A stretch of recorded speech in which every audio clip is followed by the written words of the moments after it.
राशिद एक गरीब आदमी था जो नूराबाद गांव में रहता था। गांव के चारों तरफ घना जंगल था और वो जंगल फॉरेस्ट डिपार्टमेंट के तहत आता था। राशिद के घर में उसके बेगम सलमा और उसकी बेटी आयशा थीं, लेकिन राशिद के पास कोई नौकरी नहीं थी। बेगम ने कहा, तुम्हें कोई नौकरी कर लेनी चाहिए। राशिद बोला, तुम्हें क्या लगता है मुझे घर पर बैठना पसंद है? मैं भी कोशिश कर रहा हूं कि जल्दी कोई नौकरी मिल जाए।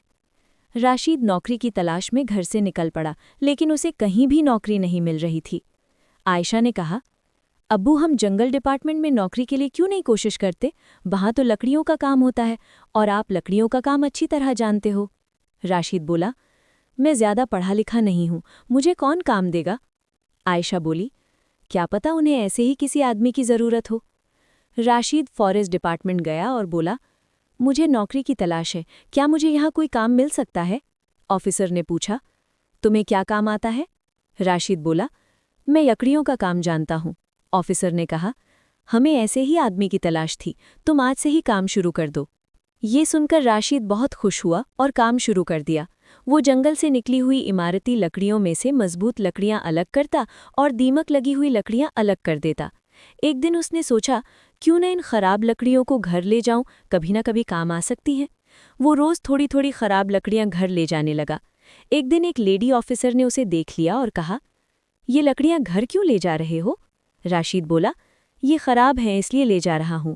ऑफिसर ने कहा, झूठ मत बोलो, तुम जैसे चोरों को ये नौकरी नहीं देनी चाहिए थी, कल से नौकरी पर मत आना। राशिद मायूस होकर घर लौट आया। उसने सोचा, क्यों ना इन लकड़ियों से एक रिक्शा बना लूं। उसने सारी दीमक निकाली और दिन रात मेहनत करके लकड़ियों का रिक्शा बना लिया।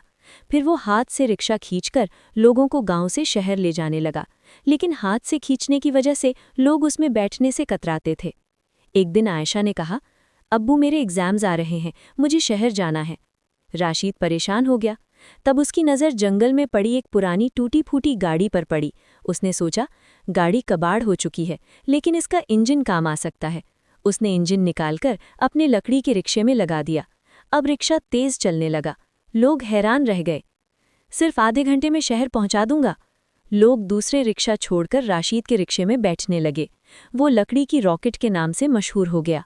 लेकिन एक दूसरा रिक्शा वाला उससे जलने लगा और पुलिस में झूठी शिकायत कर दी कि राशिद ने इंजन चोरी किया है। पुलिस ने इंजन निकाल लिया। इस दौरान आयशा के एग्जाम्स का रिजल्ट आया। वो पास हो गई और उसे नौकरी मिल गई। पहली तनख्वाह से उसने नया इंजन खरीदकर अब्बू को दे दिया। राशिद ने इंजन लगाया और दोबारा काम शुरू कर दिया। अब उसका रिक्शा सबसे तेज था।